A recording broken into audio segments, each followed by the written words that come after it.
Você que está acompanhando a celebração observou que o Pietro e a Kathleen leram dois textos que estão linkados com o que nós queremos trabalhar de tema para esse sermão, que é tema também da celebração, a fé que salva, baseado em Lucas 23, 42 e 43. Na verdade é um texto maior, mas eu trabalho aqui dois versículos, não é? Para que a gente tenha um sermão mais sucinto, mas eu vou recuperar as leituras do Pietro e da Kathleen. Eu começo pela leitura que o Pietro fez no Evangelho de João, capítulo 3, versos 14 e 17, que diz assim: assim como Moisés, no deserto, levantou a cobra de bronze numa estaca, assim também o Filho do Homem tem de ser levantado, para que todos os que crerem nele tenham a vida eterna. Porque Deus amou o mundo tanto que deu o seu único Filho, para que todo aquele que nele crê não morra, mas tenha a vida eterna. Pois Deus mandou o seu Filho para salvar o mundo e não para julgá-lo. Aí a Kathleen leu Efésios capítulo 2, verso 8 e 9, só esclarecendo que eu estou utilizando uma versão que é o Novo Testamento na linguagem de hoje, tá? Por isso até ali quando eu fui ler, a gente está tão acostumado, Deus amou o mundo de tal maneira, né? Então eu estou numa versão atualizada, né, na linguagem de hoje. Então ela é um pouco diferente e ela é mais inteligível. Então, para as pessoas que não conhecem muito os termos bíblicos, esta versão ela é mais inteligível, é mais fácil para as pessoas entenderem o texto bíblico. Por isso eu gosto de utilizá-la nas redes digitais, enfim, na igreja, nas nossas celebrações.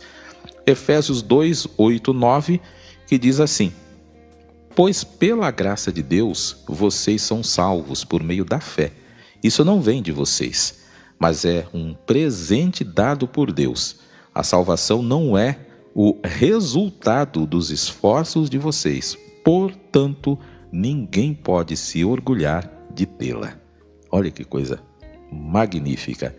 E por fim, o texto base para o sermão de hoje, Lucas 23, 42, 43.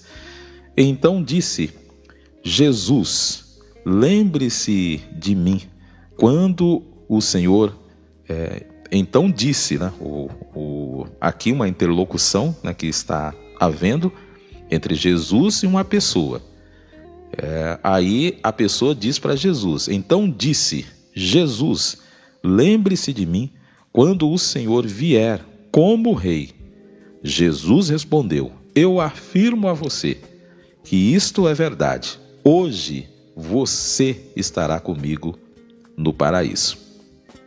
Pois bem, esses versículos compõem o capítulo 23 de Lucas, que nos convida a fazer uma viagem de volta ao passado, ao ano 33, ao dia da crucificação de Jesus. O inverno passou, as flores se exalam em seus perfumes pelos campos, os figos estão por toda parte. É primavera, tempo de cantar, ouve-se o canto das rolinhas, é primavera. Contrasta com o cenário da vida, ainda que um tanto quanto normalizado, o ódio, o horror da crucificação. Mas convenhamos, bandido bom é bandido morto. Essas pessoas merecem a morte, ainda que sob tortura. Amarremos e preguemos esses condenados no madeiro. Assim, tal como um animal indefeso enroscado numa cerca de arame farpado, que sofram, e quanto mais tempo sofrerem, servirão de exemplo para as demais pessoas. E não me venham falar de misericórdia, trata-se de um cumprimento de dever. Dessa vez, nós mataremos esses 3 criminosos. Preguemo-nos e os coloque cada um em uma cruz, e que paguem por seus crimes com a morte. Insultemos essas pessoas desprezíveis que são escárnios para a nossa sociedade. Nessa sociedade não há espaços para esses assaltantes e salteadores.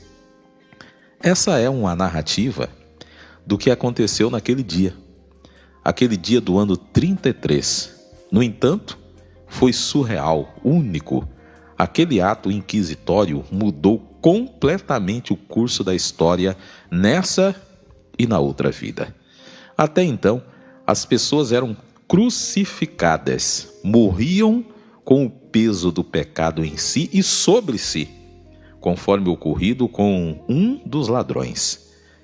Ele, segundo a lei, sentenciado e condenado por um juiz investido da autoridade de César, recebera Pietro Natan a merecida punição. Note que o ladrão parece ter morrido com muita raiva. Imagino que sentia raiva de si mesmo por ter sido pego, do juiz que o condenou, das pessoas que o decepcionaram e, por fim, insurgiu até contra Jesus, irmã Francisca. Ficou nervoso contra o Cristo. Sentia a raiva de Jesus pela incapacidade do Cristo de, dizendo ser Deus, se desvencilhar daquela cruz e livrá-lo. Isso nós vemos no versículo 39 do capítulo 23 de Lucas. E foi assim que, como todas as demais pessoas crucificadas até então, o primeiro ladrão morreu, completamente consumido pelo odioso pecado dentro de si e sobre si. Um segundo ladrão também foi executado. Inicialmente ele reproduzia o ódio da multidão e zombava de Jesus, desafiando-o a salvar a si mesmo e a eles, se realmente, irmã Francisca, ele fosse o Messias prometido, o enviado de Deus. Era meio-dia e até às 3 da tarde, pastora Ruth, momento em que Jesus morreu, o dia escureceu. Já imaginou? Tudo escuro. Você não tem um ponto de luz, nada. Ficou assim, por 3 horas ininterruptas. Esse sinal deve ter levado esse ladrão à fé e reconhecer o poder de Deus. Ele então virou-se para o primeiro ladrão, que continuava a zombar de Cristo, e disse: nem ao menos temes a Deus, estando sobre a mesma condenação?